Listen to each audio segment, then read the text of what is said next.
Ah, may nakita din po ako na hindi din po to pang fishing, kaso pang ref po namin to. Pang lagay ng wasabi.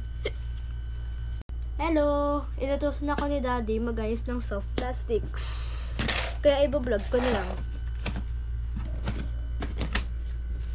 Ililipat ko dito dahil nasira na yung old one. Tapos, iba-mark ko para hindi ko makalimutan. Ito, pinipila ko na dito para much organized. Isang crate pa lang to. Kaso si Daddy, may isa pang cabinet na punong soft plastics tsaka mga fishing. Nakalagay lang dito. Isang closet. May naligaw dito na popper. Siguro niligaw dahil mukhang galing China eh. Ito din ang, ano ba to? GT ice cream. Favorite din ni Kuya to eh. Kaya lalagay ko na lang doon. Ito din, may isa pa. Nahook nga lang ng EE braids. Kaya lalagay ko na lang doon kasama ng mga doughs. Tapos, ito yung mga floater na ginagamit ko panghuli ng bangus. Ito, sira na. Ba't kaya nasira to? Scam frog, popper. Saka, ito naman ang mga Hayabusa jigs na nabugbog sa kay Labne.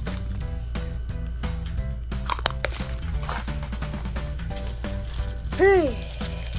Ito pa, Hindi ko, nakalimutan yung tawag dito eh. Ano pa? Ito, pliers. Kaya tatlo, tig-isa-isa kami ni Daddy, Kuya at ako. Kaya lalagay ko muna doon kasi hindi naman to kasya sa ziplock.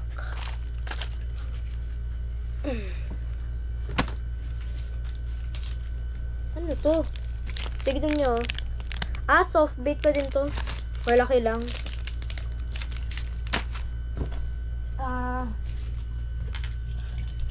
Maliit na knife na shaped na fish. Wala to. Ito yung mga hooks. Madaming hooks, kaya dahan-dahan lang ako kinukuha. Kaya mahilig ako magtulong kay Daddy mag-ayos ng mga soft baits, mga lures, kasi ang bango nito. Yun. Ang bango kasi ng fluke na to eh.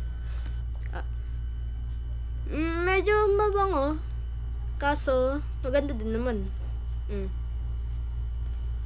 Parang slime. Guys pala, pag i-rig nyo po to, kailangan nyo po to putulin, Ito po. Maganda po to po sa kalyaraya, panghuli ng bass. Kaya pag wala po kayo scissors, pwede nyo po tong ganunin lang. Para humaba po. Ang oily. Ito po. Kaya po, mas maganda po kasi pag mo po. Pinutol mo po.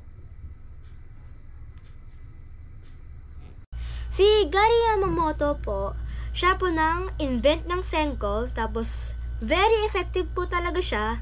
Itong Senko po na to ay salted, kaya po mabilis po siya umano sa tubig, bumaba po sa tubig. Itong Senko po, very effective po sila sa peacock bass. Ito pong packaging na to, medyo matagal na po din po. Paano po? Ito naman po, parang galing po nga po sa lolo ko po ito eh. Dahil ang lumalong ng packaging na ito po eh.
Ito naman po, very special po kasi to dahil hindi na po ang ginagawa to. Ito naman po ay Gary Yamamoto double tail soft bait, tsaka 5 inches pa din po to. Kaya ilalagay ko na po dito sa plastic bag.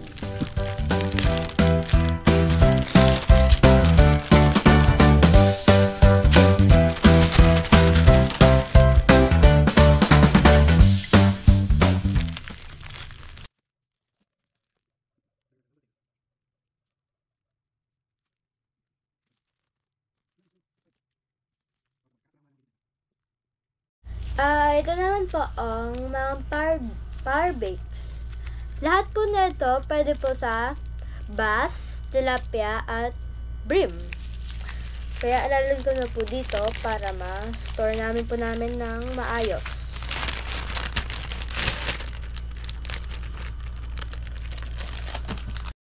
Meron kami po nahanap na naligaw na hooks for freshwater prawn. Daddy, ano po yung Tagalog ng freshwater prawn? Po to sa ulang, in Tagalog po naman po yun. Ito din po ang double tail, kaso iba lang po kulay. Tapos, gawa din ni Gary Yamamoto. Ito po ang difference. Yung isa po brown at yung isa orange. At meron din po ako nahanap sa crate na naligaw na popper gawa ni Tito Obet. Shoutout kay Tito Obet. Dad! Kasama-sama ko na yung mga sa isang plastic bag ah.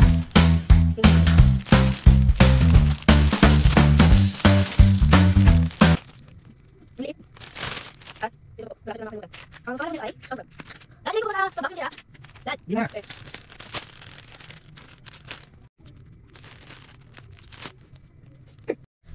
Ito pong bobber na to, yung dalawa po na to, kailangan mo po muna i-push po tong button po na to para malagay mo po yung line, yung leader line.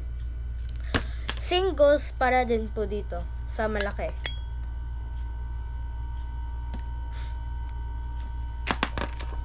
Ito naman pong peg float po na ito, tinatanggal po tong peg, hihilayin lang po. Yan. Tapos, pag okay ka na po, na-adjust mo na yung leader line, pwede mo na po ilagay yung peg. Ganyan po. Dapat po yung, yung manipis, dapat po nasa pinakababa. Ito pong float po na ito, ayoko pong gamitin po, kasi pag nagka-cast po ako, nahahangin po. Kaya kailangan po gumamit ng Pacman. Kaso nakakatamad. Itong float ko po na to, ginagamit ko po to pag gabi kasi po nakaka glow in the dark po. Kaya favorite ko din po to pag gabi. Meron din po ako nakita sa crate po namin na isa pang power bait, and itong power bait naman po to pwede naman for edging dahil 1 inch lang naman po to. Ilalabas ko po sana yung power bait kaso po, as you can see po, sarado pa. Mahirap po yan ibukas. Mukha na lang po siyang smelt. Tsaka 1 inch po siya. For edging. May nakita din po ako na hindi din po to pang fishing, kaso pang ref po namin to. Pang lagay ng wasabi. Sa sobrang dami po ng hook keepers namin, hindi na namin po mabilang kung ilan. Kaya po madami for safety naman po to eh. Dahil sa akin to, lalagyan ko ng pangalan dahil akin lang to.